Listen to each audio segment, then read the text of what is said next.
नमस्कार दोस्तों, ओम विष्णुवे नमः। यदि आप चैनल पर पहली बार आए हैं तो चैनल को सब्सक्राइब करना नहीं भूलिएगा, बेल आइकन दबाइए, शेयर करिए ताकि और भी लोगों तक हमारी कथाएं और उपाय पहुंच सकें। तो आज हम चलते हैं पौष शुक्ल पुत्रदा एकादशी व्रत कथा सुनते हैं। पांडुनंदन ने विनय पूर्वक हाथ जोड़कर श्री कृष्ण जी से प्रश्न किया, भगवान, अब आप कृपा कर पौष शुक्ल एकादशी के महापुण्य का वर्णन कीजिए। उसका क्या नाम और क्या विधान है तथा उस दिन किस देवता की पूजा की जाती है और उसका क्या फल होता है। श्री कृष्ण जी बोले, राजन, इस एकादशी का नाम पुत्रदा एकादशी है। यह समस्त मनोरथों को पूर्ण करने वाली एवं समस्त सिद्धियों को देने वाली है। इसके अधिपति स्वयं नारायण है। इस चराचर संसार में इसके समान फल देने वाला दूसरा कोई व्रत नहीं है। इसके प्रसाद से मनुष्य पुत्रवान, विद्वान, कीर्तिमान, लक्ष्मीवान और यशस्वी होता है। अब मैं तुमसे उत्तम और पापों को हरने वाली कथा कहता हूँ, ध्यान पूर्वक सुनो। पूर्व काल में एक राजा अपनी स्त्री शैव्या सहित पुत्र न होने के कारण अत्यंत ही दुखी था।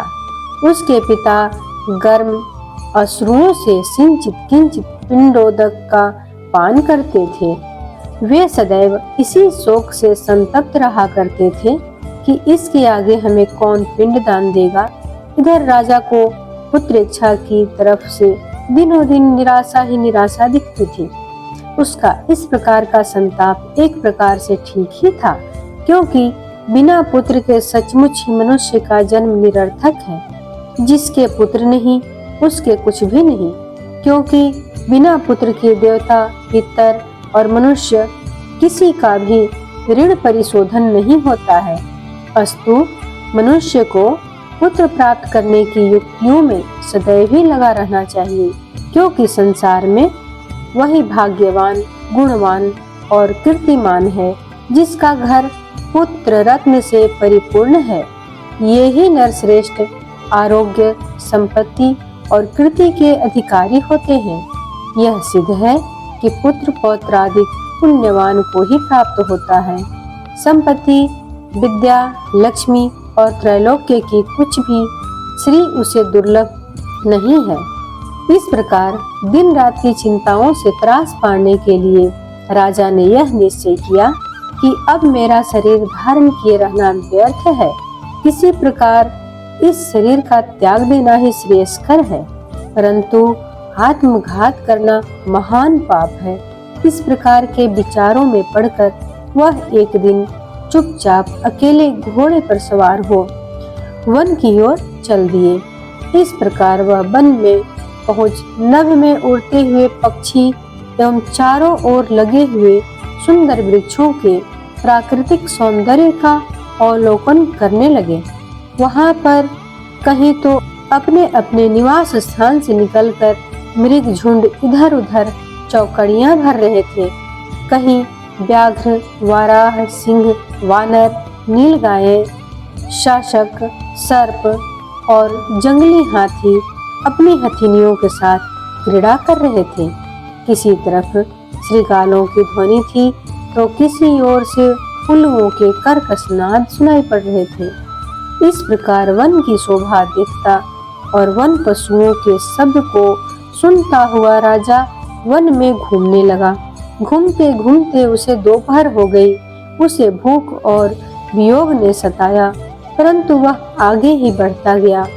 आगे चलकर उसने देखा कि एक अत्यंत सुंदर सरोवर है, जिसके किनारे अत्यंत सुंदर, मनोहर और दिव्य रूप वाले नाना प्रकार के पक्षी, सारस, हंस, मोर और चकोर चारों ओर घूम रहे हैं और बहुत से ऋषि मुनि वहां पूजन और ध्यान में मग्न हैं। वहां प्रवेश करते ही राजा के दक्षिण नेत्र और बाहु फड़कने लगे और मन में एक प्रकार का उत्साह सा प्रतीत हुआ। राजा ने घोड़े से उतर घोड़े को एक वृक्ष के सहारे बांध दिया और ऋषि मुनियों के पास जा उनको अलग अलग प्रदक्षिणा और प्रणाम इत्यादि किया। राजा का सुंदर वेश और सुंदर स्वभाव देखकर एक ऋषि ने कहा, क्या इच्छा है, क्या काम है और क्या विचार है? ऋषियों की ऐसी वाणी सुन राजा ने कहा, भगवन, आप लोग कौन हैं? यहाँ पर क्यों आए हैं और क्या कर रहे हैं? एक ऋषि बोले, राजन, हम लोग विश्वदेव हैं और आज पौष शुक्ल की पुत्रदा नाम की एकादशी का व्रत है, सो हम इन सरोवर में स्नान करने आए हैं। हमने अपना संपूर्ण हाल बतला दिया, अब आप कहिए। राजा बोला, भगवन, मैं भी एक निसंतान और अभागा मनुष्य हूँ और पुत्र की इच्छा रखता हूँ। यदि आप लोग मुझे किसी प्रकार भी एक पुत्र दें तो मैं अपने को धन्य मानकर जन्म जन्म के लिए आपका ऋणी हो जाऊं। ऋषियों ने कहा, राजन, आज पुत्रदा एकादशी है। इसका व्रत अत्यंत उत्तम और निसंदेह ही पुत्र देने वाला है। आप नियम पूर्वक एकादशी के व्रत को धारण कीजिए। निसंदेह ही एकादशी के पुण्य फल एवं हमारे वचनों के प्रभाव से तुम्हें पुत्र होगा। ऋषियों की ऐसी वाणी सुन राजा अत्यंत प्रसन्न हुआ और उनके बताए हुए तरीके से एकादशी का व्रत कर द्वादशी को पारण कर ऋषियों से विदा हो अपने भवन में आया। परमात्मा के अनुग्रह एवं एकादशी के पुण्य और प्रताप से तथा ऋषियों के आशीर्वाद से राजा की रानी ने गर्भ धारण किया और यथा समय सुंदर स्वरूपवान, तेजवान और भाग्यवान पुत्र उत्पन्न किया। राजपुत्र अत्यंत शीघ्रता पूर्वक बढ़ने लगा और शीघ्र ही बड़े हो पितृ सेवा तथा अपनी प्रजा की सेवा करने लगा।